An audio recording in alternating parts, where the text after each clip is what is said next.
When you think of the most unpredictable, ruthless, and downright crazy players to ever set foot on an NBA court, one name stands out above the rest: Dennis Rodman.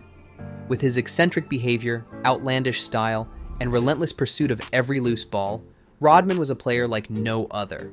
Whether it was his multicolored hair, his bizarre off-court antics, or his insane dedication to defense and rebounding, but the Worm had a very, very good IQ. That's one of the greatest defensive players to ever play this game. Maybe a half inch taller than me at 6'6", 220, and he impacted the game a lot bigger. A good defender as well as a great rebounder. He's the best rebounder that I ever went against, the strongest guy I ever went against. This is the story of how Dennis Rodman became one of the most feared, revered, and fascinating players in NBA history.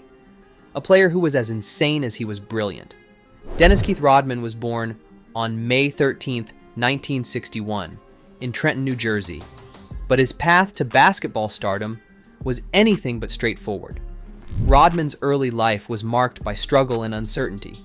His father left the family when Dennis was just 3 years old, leaving his mother to raise him and his two sisters in the Oak Cliff section of Dallas, Texas. Rodman struggled academically and athletically in high school. Standing at just 5'11" and weighing 160 pounds, he failed to make the varsity basketball team and was considered too small to play competitively. After high school, Rodman drifted aimlessly. He took on odd jobs, including working as a janitor at Dallas-Fort Worth International Airport. It was during this time, between the ages of 19 and 20, that Rodman experienced a miraculous growth spurt, shooting up to 6'7". Despite his newfound height, Rodman remained a lost soul, unsure of what to do with his life. That all changed when he was discovered by Lonnie Reisman, a coach at Southeastern Oklahoma State University, who saw potential in the lanky youngster and offered him a scholarship. At Southeastern Oklahoma State, Rodman found his calling. The competition in the National Association of Intercollegiate Athletics was less intense than in the NCAA, allowing Rodman to shine. He quickly became a dominant force on the court, averaging 25.7 points and 15.7 rebounds per game in his 3 years at the school. However, it wasn't his scoring that caught the attention of NBA scouts. It was his relentless rebounding and suffocating defense. Rodman's tenacity on the boards earned him the nickname the Worm, a reference to his ability to slither around bigger players and snag rebounds that seemed out of reach. He led the NAIA in rebounding in his final 2 years, with 16 rebounds per game in 1985 and 18 rebounds per game in 1986. His incredible rebounding ability, combined with his intensity and passion for the game, made him a prospect for the NBA, despite his unconventional path. The Detroit Pistons selected Rodman with the 27th overall pick in the 1986 NBA draft. He joined a team that was already notorious for its physical, hard-nosed style of play.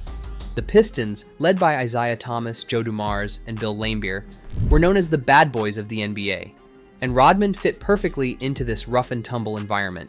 Rodman quickly became the heart and soul of the Pistons' defense, using his energy, athleticism, and sheer willpower to dominate the glass and shut down opponents. Rodman's impact on the Pistons was immediate. In his rookie season, he helped the team improve from the 15th best defense in the league to the 5th best. By the 1988-89 season, the Pistons had the second best defensive rating in the NBA and were a dominant force in the playoffs. With Rodman at the helm of their defense, the Pistons went on to win back-to-back NBA championships in 1989 and 1990. What made Rodman so effective was his relentless energy and unyielding desire to win. He played every possession as if it were his last, diving for loose balls, out-hustling bigger players for rebounds, and defending with a ferocity that few could match. His ability to disrupt opponents and turn defense into offense was a key factor in the Pistons' success during this era. Rodman wasn't just a great defender, he was a game changer. Rodman's defensive prowess did not go unnoticed. He won the NBA Defensive Player of the Year award twice, in 1990 and 1991, and was named to the NBA All-Defensive First Team 7 times during his career. What set Rodman apart from other defenders was not just his physical gifts, but his basketball IQ. Rodman studied the game meticulously, analyzing opponents' tendencies, learning the angles of missed shots, and positioning himself perfectly to grab rebounds. Despite being undersized for a power forward at 6'7", Rodman became one of the greatest rebounders in NBA history. He led the league in rebounding for 7 consecutive seasons, from 1992 to 1998, averaging an astounding 16.7 rebounds per game during that span. Rodman's ability to control the boards was unparalleled, and his rebounding percentage, an advanced stat that measures the percentage of available rebounds a player grabs while on the floor, remains the highest in NBA history. Rodman's rebounding skills were not just about jumping high, they were about positioning, timing, and an innate understanding of how the ball would come off the rim. He could read the trajectory of a shot better than anyone else, allowing him to anticipate where the ball would land. This skill, combined with his incredible work ethic and non-stop motor, made Rodman a rebounding machine. Despite his success on the court, Rodman's time with the Pistons was not without turmoil. As the Bad Boys era came to an end in the early 1990s, the team began to decline. The Pistons were swept by Michael Jordan's Chicago Bulls in the 1991 Eastern Conference Finals, signaling the end of their reign. After Chuck Daly, Rodman's beloved coach and father figure, left the team in 1992, Rodman's behavior became increasingly erratic. Rodman's off-court antics began to overshadow his on-court achievements. He became a regular at bars and nightclubs, often partying until the early hours of the morning. His wild lifestyle took a toll on his mental health, culminating in a disturbing incident in 1993 when Rodman brought a shotgun to the Palace of Auburn Hills with the intent of taking his own life.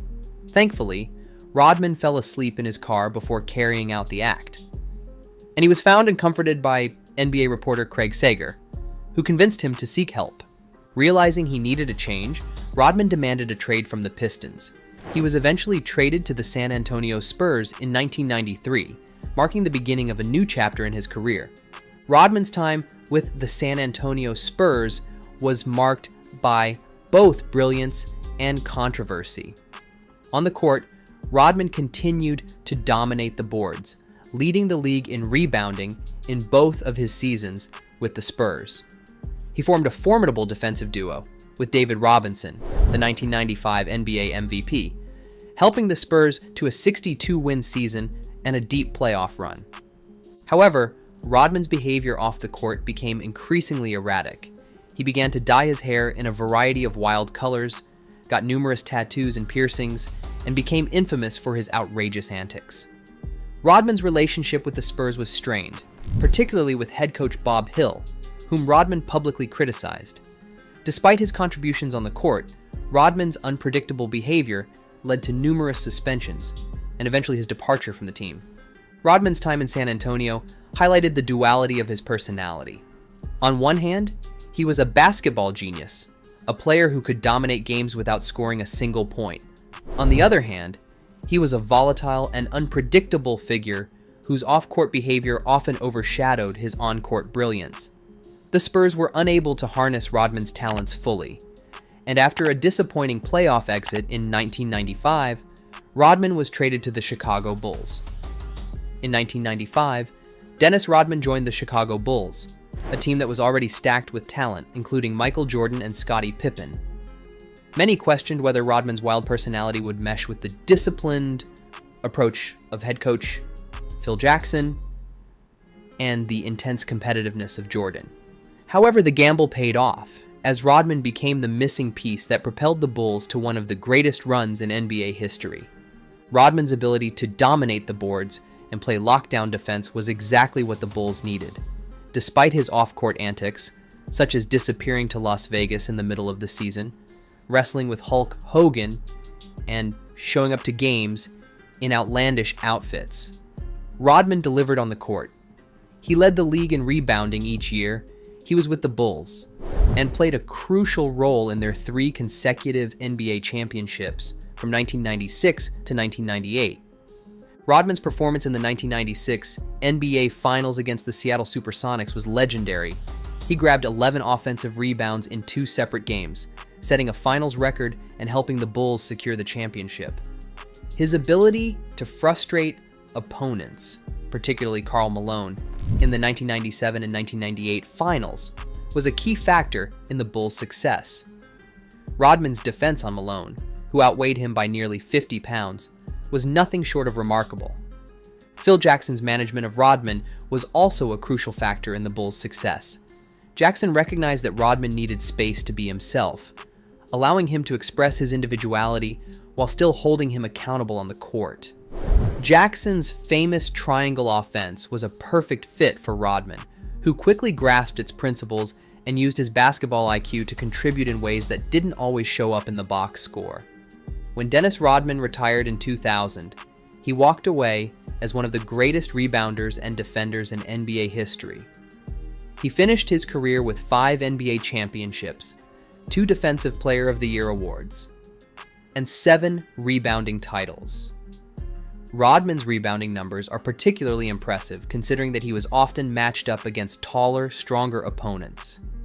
His career rebound percentage of 23.4% is the highest in NBA history, and he holds the top 4 single-season rebound percentages as well. But Rodman's legacy goes beyond statistics. He was a trendsetter who made defense and rebounding cool at a time when offense was king. He showed that you didn't have to score a lot of points to be a superstar. You just had to play harder and smarter than everyone else. Rodman's influence can still be seen in the NBA today, as players like Draymond Green and Patrick Beverley have taken up the mantle of defensive disruptors who can change the course of a game without scoring. Rodman's off-court legacy is equally significant. He challenged societal norms with his flamboyant style, becoming one of the first athletes to openly express his individuality through tattoos, piercings, and fashion. Rodman's willingness to be himself, regardless of what others thought, paved the way for future generations of athletes to embrace their own identities. Despite all his controversies and challenges, Dennis Rodman remains one of the most beloved and fascinating figures in sports history. His life story is one of resilience, redemption, and an unyielding desire to win. Rodman showed that it's okay to be different as long as you give everything you have on the court. Dennis Rodman was more than just a basketball player. He was a cultural phenomenon. His wild antics, both on and off the court, made him a polarizing figure, but they also made him one of the most unforgettable players in NBA history. Rodman's career is a testament to the power of determination, intelligence, and individuality.